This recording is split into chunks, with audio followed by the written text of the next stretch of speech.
안녕하십니까? 바다의 별치기 엘라입니다. 지금까지 성모님의 탄생 이야기부터 예수님의 탄생까지 들어보셨습니다. 이제 제4장 예수님의 어린 시절이 시작됩니다. 이집트로 피신하는 성가족에게 무슨 일이 있었는지 함께 들어보시겠습니다. 이집트로 피신하는 성가족. 카타리나 에메릭 수녀는 이집트로 피신하신 예수님의 나이에 대해 이렇게 말했다. 아이는 1살이 넘었을지 모른다. 나는 성가족이 피신할 때 머문 장소 중 한 곳에서 발삼 덤불 옆에서 놀고 있는 아기 예수를 보았는데 때로는 그의 부모가 그의 손을 잡고 데려갔다. 또 다른 때는 예수님이 9개월 정도 된 것 같았다. 카타리나 에메릭 수녀가 설명한 다양한 상황을 고려할 때 예수님의 나이가 9개월이라는 예측을 할 수 있지만 아기 예수님의 나이를 추측하는 것은 독자에게 맡겨야 할 것이다. 2월 25일 일요일. 나는 축복받은 성모님이 뜨개질을 하는 모습을 보았다. 그녀는 오른쪽 허리에 양모 뭉치를 두르고 작은 갈고리가 있는 2개의 바늘을 손에 쥐고 있었다. 하나는 길이가 반 미터는 되었고 다른 하나는 더 짧았다. 이미 짜서 만들어진 부분이 2 바늘 사이에 매달려 있었다. 그녀는 바구니에 누워있는 아기 예수님 옆에서 때로는 서서 또 때로는 앉아서 이 일을 했다. 나는 요셉이 노란색, 갈색, 녹색의 긴 나무 껍질 띠를 엮어 스크린이나 벽, 천장을 만드는 판을 만드는 것을 보았다. 그는 별, 하트 등 다양한 문양을 그 안에 넣었다. 그는 집 근처 창고에 이런 판을 차곡히 쌓아 보관하고 있었다. 나는 그에게 미안한 마음이 들었다. 그는 곧 이집트로 피신해야만 한다는 것을 모르고 있었다. 성모님의 어머니 안나는 매일 정기적으로 그녀를 방문한다. 그녀의 집에서 걸어서 1시간 정도 거리에 있다. 나는 예루살렘을 보았는데 헤로데가 병사들을 소집하고 많은 사람들을 소환하는 것이 보였다. 이 사람들은 큰 뜰에 모여 옷과 무기를 받았다. 그들은 한쪽 팔에 반달 같은 것을 착용했다. 그들은 창과 짧고 넓은 칼을 가지고 헬멧을 쓰고 있었으며 그들 중 많은 사람들이 다리에 방어복을 착용하고 있었다. 이 모든 것은 죄 없는 아기 순교자들의 학살과 관련이 있을 것이다. 헤로데는 매우 불안한 마음의 상태에 있었다. 2월 26일. 나는 아직도 헤로데가 동방의 새 왕들이 새로 탄생한 유대인 왕에 대해 물었을 때처럼 매우 불안해하는 것을 보았다.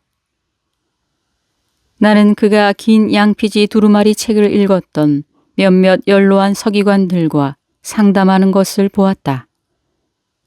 나는 또한 이틀 전에 새 옷을 받은 군인들이 베들레헴과 예루살렘 주변 여러 곳으로 파견되는 것을 보았다. 그들은 예루살렘에서 순진한 어머니들이 아이를 데려올 만한 장소에 주둔했다. 군인들은 학살에 관한 소식이 아이들의 집에 전해지면 일어날 수 있는 반란을 진압하라는 지시를 받았다. 2월 27일. 오늘 나는 어제 예루살렘에서 출발한 헤로데의 병사들이 세 곳에 도착하는 것을 보았다. 그들은 헤브론, 베들레헴, 그리고 그 둘 사이에 사해 방향으로 있는 제3의 장소로 왔는데 주민들은 이 병사들이 왜 거기 있는지 몰라서 다소 혼란스러워했다. 헤로데 왕은 교활했다. 그는 비밀리에 예수님을 찾았고 군인들은 한동안 마을에 머물렀다. 그러나 베들레헴에서 태어난 아기를 찾는데 완전히 실패하자 헤로데는 2살 아래 모든 사내 아이를 학살했다. 3월 1일 목요일 밤에서 3월 2일 금요일 오전. 요셉은 어제 아침 일찍 안나의 집에서 돌아왔다. 안나와 마리아 클레오파스는 여전히 나자렛에 있었다. 천사가 요셉에게 나타난 것은 그들이 잠자리에 든 직후였다. 성모 마리아와 아기 예수님의 침실은 난로 오른편에 있었다. 방은 칸막이로 막혀 있고 아기 예수는 양탄자 위에 누워 계셔서 마리아는 잠자리에서 일어나지 않고도 아기를 안을 수 있었다. 나는 요셉이 그의 방에서 팔을 베고 잠들어 있는 것을 보았다. 나는 빛나는 천사가 그의 침대로 와서 그와 이야기하는 것을 보았는데 천사는 손을 잡고 그를 끌어일으켰다. 요셉은 집 중앙에 있는 벽난로 앞에서 타고 있는 등불로 가서 자신의 등에 불을 붙였다. 나는 그가 성모 마리아에게 가서 그녀와 이야기하는 것을 보았다. 그 후 나는 그가 마구간에 있는 당나귀에게 가는 것을 보았다. 그는 출발을 위해 모든 것을 준비했다. 요셉이 성모님의 방을 떠나자마자 마리아는 옷을 입고 어머니에게 가서 하느님의 명령에 대해 말했다. 안나와 마리아 헬리와 그녀의 어린아이 모두가 일어났다. 하지만 그들은 아기 예수님을 깨우지 않았다. 이 선한 사람들은 하느님의 뜻을 최우선으로 했다. 그들은 이별의 슬픔에 빠져드는 것을 허락하지 아니하고 모든 준비를 서둘렀다. 마리아는 베들레헴에서 왔을 때처럼 많이 가져가지 않고 적당히 담요 몇 개만 챙겨서 나귀에 실었다. 한밤중에 경고를 받고 비밀리에 떠나는 여정이니 모든 것이 조용하고 매우 신속하게 진행됐다. 너무 급했기 때문에 성모님은 새로운 포대기띠로 아기를 감싸지도 못했다. 그들은 작별 인사를 나누었다. 고통스러워하는 안나와 마리아 헬리를 보며 내가 얼마나 크게 감동했는지 설명할 수 없다. 그들은 눈물을 흘리며 아기 예수님을 안았다. 안나는 축복받은 동정녀를 몇 번이고 껴안으며 그녀를 더 이상 보지 못하는 것처럼 몹시 울었다. 마리아 헬리는 눈물을 흘리며 바닥에 쓰러졌다. 그들이 집을 떠난 것은 아직 자정이 되기 전이었다. 안나와 마리아 헬리가 성모님과 함께 먼저 길을 떠났고 요셉은 당나귀를 끌고 뒤따라갔다. 성모님은 포대기띠에 쌓인 아기 예수와 자신을 모두 긴 망토로 감싸고 큰 정사각형 베일을 쓰고 계셨다. 그들은 멀리 가지 않아서 요셉이 물주머니와 작은 빵과 작은 주전자, 살아있는 새가 들어있는 여러 칸으로 나눠진 바구니를 싣고 있는 당나귀와 함께 왔다. 발 받침대가 달린 측면 안장 주위에는 짐과 담요가 실려 있었다. 그들은 다시 눈물을 흘리며 작별을 나눴고 안나는 성모님을 축복했다. 그런 후 성모 마리아는 요셉이 이끄는 나귀에 앉았고 그들은 출발했다. 카타리나 에메릭 수녀는 안나와 마리아 헬리가 슬퍼하는 것을 말하는 동안 몹시 울었다. 그녀는 지난 밤에 이 환상을 보았을 때에도 많은 눈물을 흘렸다고 말했다. 성 가족이 광야에서 어린 세례자 요한을 보다. 성가족이 피신하신 밤, 나는 그들이 여러 곳을 지나 새벽이 되기 전에 한 헛간에서 쉬고 있는 것을 보았다. 그날 저녁이 되었을 무렵, 나는 그들이 더 이상 갈 수가 없어서 핍박을 받아 떨어져 살고 있는 나자라라는 마을의 어떤 사람 집에 머무는 것을 보았다. 그들은 정통 유대인이 아니었으며 그들의 종교에는 이교도적인 것이 있었다. 그들은 사마리아 근처 그리짐 산에 있는 성전에서 예배를 드렸는데 그들의 집은 몇 마일 길이의 어려운 산길로 가야만 했다. 그들은 억압받았으며 예루살렘 성전과 다른 공공 건물에서 강제 노동을 하는 노예처럼 일해야 했다. 이 사람들은 따뜻하게 환영했고 성가족은 다음 날 온종일 그곳에 머물렀다. 이집트에서 돌아올 때도 성가족은 다시 한번 이 선한 사람들을 방문했고 예수님이 12살 되던 해 성전에 가셨다가 나자렛으로 돌아올 때에도 다시 그들의 집에 들렸다. 이들 온 가족은 나중에 요한에게서 세례를 받고 예수님의 제자가 되었다. 오늘 아침 나는 성가족이 비옥한 시골 지역에서 쉬면서 발삼 덤불이 있는 작은 개울가에서 재충전하는 것을 보았다. 아기 예수님은 작은 발을 드러내고 성모님의 무릎 위에 누워 계셨다.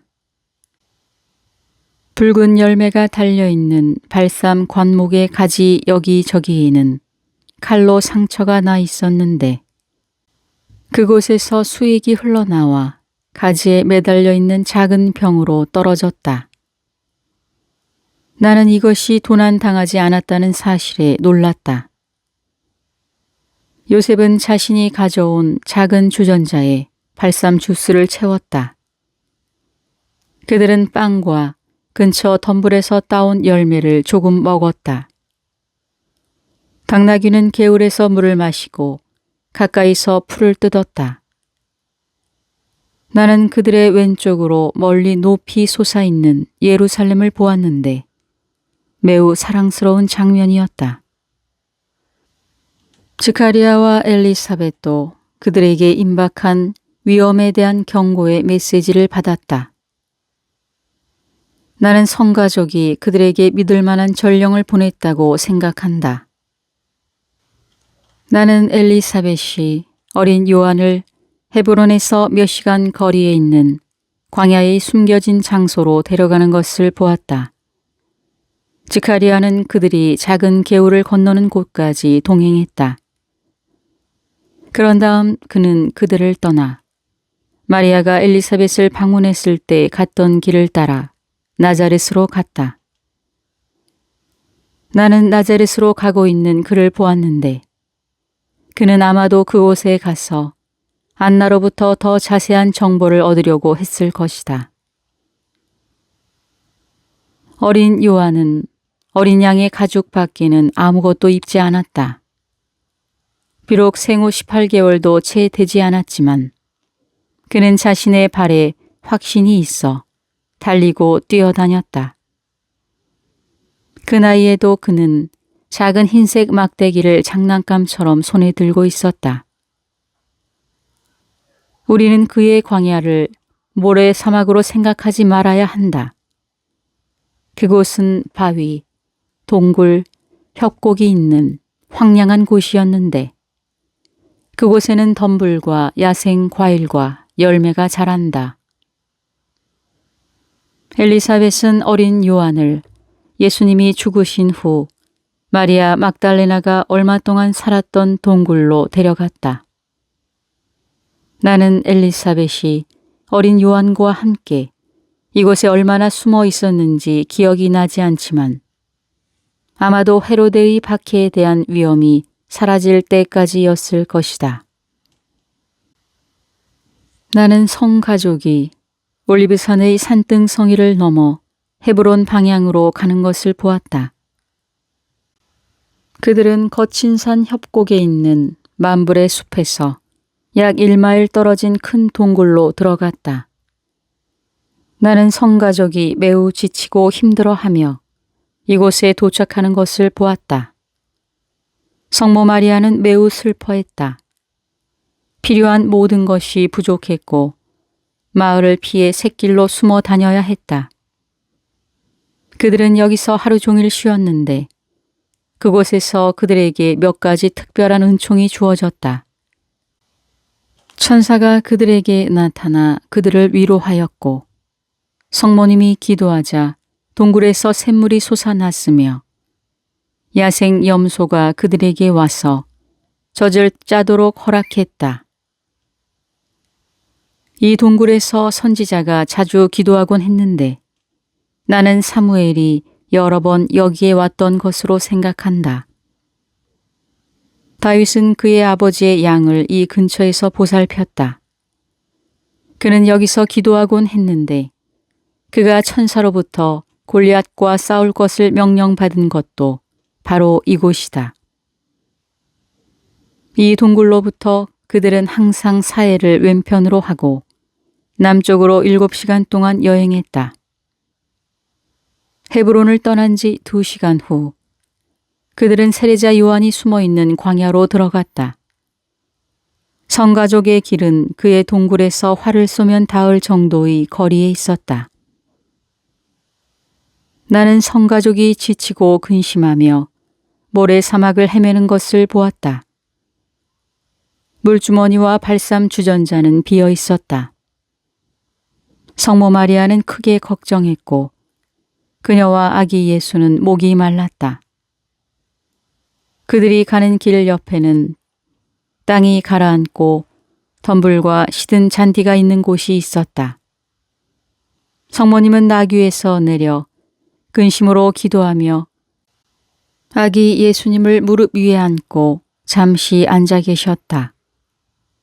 성모 마리아가 광야에서 기도하는 하갈처럼 물을 위해 기도하는 동안 나는 놀랍도록 감동적인 사건을 보았다. 엘리사벳이 그녀의 어린 아들을 숨긴 동굴은 이 근처에서 거친 바위가 많은 높은 곳에 있었는데 나는 동굴에서 멀지 않은 곳에서 어린 세례자 요한이 마치 걱정하며 간절히 무언가를 기다리고 있는 것처럼 돌과 덤불 사이를 돌아다니는 것을 보았다. 나는 이 환상에서 엘리사벳은 보지 못했는데 어린아이가 그런 자신감을 가지고 광야를 돌아다니고 뛰어다니는 것을 보는 것은 나에게 큰 인상을 주었다. 그의 어머니의 마음 아래에서 그랬던 것처럼 그는 그의 주님이 다가오자 뛰쳐나왔고 이제 가까이 계시는 그의 구세주께 감격하고 목말라 했다. 나는 그가 어린 양의 가죽옷을 어깨 위로 몸에 걸치고 허리띠를 메고 손에는 약간의 나무 껍질이 흔들리며 붙어있는 작은 지팡이를 들고 있는 것을 보았다. 그는 예수님이 가까이 지나가시자 목마름을 느꼈다. 그는 무릎을 꿇고 팔을 편 채 하느님께 울부짖었다. 그런 다음 그는 뛰쳐 일어나더니 성령에 이끌려 바위의 높은 가장자리로 달려가 지팡이로 내리쳤다. 그러자 풍성한 샘물이 솟아났다. 요한은 바위에서 쏟아지며 흘러내리는 물 옆에 서서 멀리 성가족이 지나가는 것을 바라보았는데 성모 마리아는 아기 예수를 팔로 높이 들어 올리며 아기에게 말했다. 보세요. 광야에 있는 요한입니다. 그리고 나는 요한이 콸콸 흐르는 물가에서 즐겁게 뛰며 그의 지팡이에 달린 작은 나무 껍질 깃발을 흔드는 것을 보았다. 잠시 후 물줄기는 개울이 되어 여행자들의 길에까지 이르렀고 나는 그들이 물을 건너 덤불과 잔디가 있는 쾌적한 장소에 멈추어 기분을 새롭게 하는 것을 보았다. 성모님은 어린 예수와 함께 나귀에서 내렸고 모두가 즐거워했다. 마리아는 풀밭에 앉았고 요셉은 물을 담았다. 물이 아주 맑아지자 그들은 모두 마시고 성모님은 아이 예수님을 씻겼다. 그들은 손, 발, 얼굴에 물을 뿌렸다. 요셉은 그의 물주머니를 채우고 당나귀를 물로 데리고 가서 깊이 마시도록 했다. 그들은 모두 행복했고 하느님께 감사를 드렸다. 시든 풀은 이제 물에 젖어 다시 곧게 자랐고 해가 나와 그들을 비췄다. 그들은 상쾌하고 조용한 행복으로 가득 차 그곳에 앉아 있었다. 그들은 이곳에서 2-3 시간 동안 쉬었다.